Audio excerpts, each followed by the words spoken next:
Halo sobat YouTube, are you okay? Mimin doakan semoga sehat selalu. Kali ini kita akan membahas alur cerita film Korea yang berjudul Extreme Job yang dirilis pada tahun 2019. Film ini bergenre komedi action, dan saking serunya, jika kalian menonton film ini dapat membuat Anda melupakan sejenak kalau Anda belum bayar odading mang oleh yang rasanya anjing banget. Film ini menceritakan tentang kisah sebuah tim polisi kocak yang terdiri dari Detektif Jae-hoon, Detektif Young-ho, Detektif Go, Detektif Jang, dan yang paling ganteng adalah Detektif Ma. Scene dimulai dengan memperlihatkan sekelompok orang yang sedang bermain judi gaplek, dan tiba-tiba ternyata mereka sedang dikepung oleh tim polisi yang dipimpin oleh Detektif Go. Wis, betapa profesionalnya tim polisi ini ya. Karena panik, salah seorang penjudi memilih melompat dari gedung untuk melarikan diri. Detektif Go yang melihat kejadian itu langsung ikut turun dari gedung. Bukan turun sih, tapi lebih ke arah jatuh. Terjadi aksi kejar-kejaran yang berakhir dengan tertangkapnya penjudi itu akibat tertabrak oleh bus. Tapi, karena kejadian itu, terjadi tabrakan beruntun yang banyak melibatkan banyak mobil. Karena polisi banyak mendapat laporan dengan aksi-aksi Detektif Go, mereka pun kena semprot dari atasan mereka. Dan ketika hendak keluar dari kantor polisi, mereka bertemu dengan tim polisi rivalnya yang diketuai oleh Detektif Choi.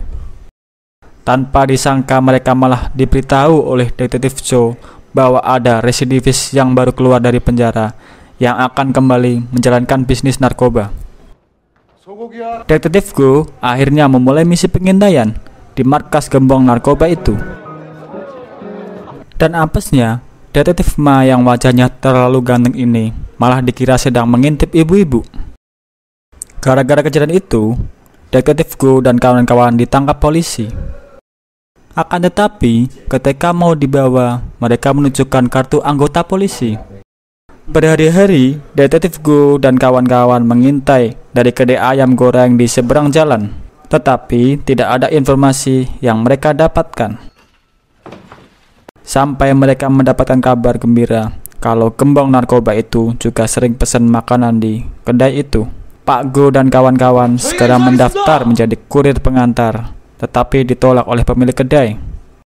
Dan ternyata alasannya adalah kedai akan dijual karena sepi pembeli. Nah, Pak Go akhirnya membeli tempat itu yang digunakan untuk markas pengintaian karena dekat dengan markas gembong narkoba. Tak disangka, kedai yang katanya sepi ternyata masih ada juga yang membeli. Karena takut ketahuan, akhirnya Pak Go mengadakan lomba masak ayam goreng untuk mencari siapa yang akan dijadikan koki. Dan ternyata, selain terlalu ganteng, Detektif Ma juga memiliki bakat memasak, dikarenakan di kampung halamannya dia mempunyai kedai juga. Dengan masakan Detektif Ma yang super maknyus, akhirnya kedai yang tadinya sepi kini menjadi sangat ramai hingga mampu menghasilkan banyak uang. Dan saking terkenalnya ayam goreng Pak Go, sampai mereka didatangi wartawan dari TV terkenal yang ingin meliput kedai mereka. Akan tetapi, Pak Go yang takut penyamarannya diketahui publik menolak dan mengusir wartawan itu. Karena kedai semakin ramai, Pak Go tidak bisa memantau pergerakan gembong narkoba itu. Pak Go membuat tarif harga yang mahal supaya orang tidak mau lagi datang ke kedai. Tetapi karena masakan Detektif Ma yang enak, pelanggan tetap saja datang. Waktu yang ditunggu-tunggu akhirnya tiba. Gembong narkoba yang selama ini mereka pantau akhirnya menelpon untuk memesan ayam goreng dari kedai Pak Go. Dengan sigap Pak Go dan kawan-kawan menyiapkan dan mengirimkan pesanan ke markas gembong narkoba itu. Dan betapa kecewanya Pak Go ketika masuk ternyata gembong narkoba itu sudah pindah dari tempat itu. Nasib buruk kembali menimpa Pak Go. Wartawan yang dulu pernah diusir membuat berita tentang kedai Pak Go yang begitu buruk dan berdampak tidak ada yang datang lagi ke kedai.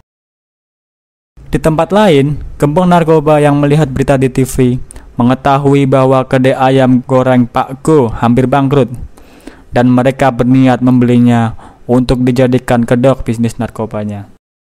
Keesokan harinya, anak buah dari gembong narkoba itu menawarkan uang yang begitu banyak kepada Pak Go untuk menjual kedainya. Melihat uang yang begitu besar, akhirnya Pak Go melepaskan kedai yang hampir bangkrut itu. Setelah beberapa hari berjualan, terjadi keanehan di kedai karena banyak keluhan dengan pelayanan dari karyawan kedai. Apalagi melihat orang yang datang ke kedai semakin sedikit, akan tetapi yang delivery order semakin banyak. Pak Go merasa ada yang tidak beres dan dia segera melakukan penyamaran untuk mengetahui sebenarnya apa yang sedang terjadi. Dan kecurigaan Pak Go selama ini terbukti benar.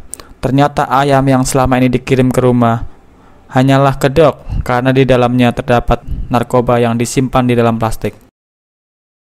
Detektif Ma yang ceroboh datang sendiri ke kedai itu untuk menangkap para gembong narkoba. Akan tetapi hal buruk malah terjadi. Detektif Ma yang terlalu ganteng ini malah mendapatkan pukulan dari belakang dan jatuh dengan seketika. Detektif Ma kini jadi tawanan oleh geng narkoba itu. Namun yang terjadi sungguh di luar dugaan. Detektif Ma yang ganteng ini malah mampu melepaskan diri dan kabur dari anak buah geng narkoba itu.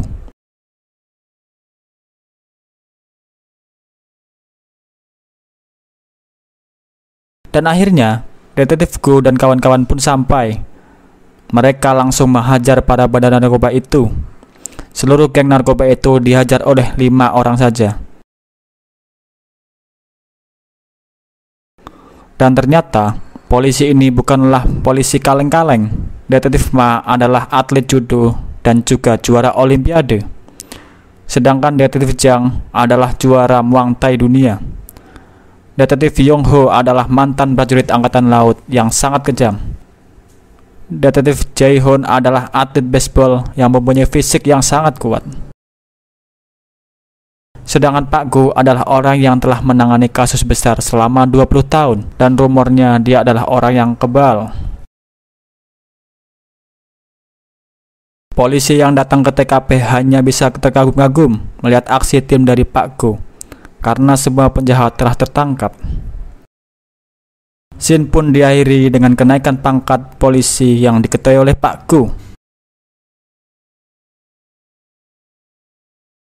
Pesan moral yang bisa kita ambil dari film ini adalah jangan suka meremehkan orang lain, karena terkadang orang yang kita remehkan jauh lebih hebat daripada kita. See you next time. Bye-bye.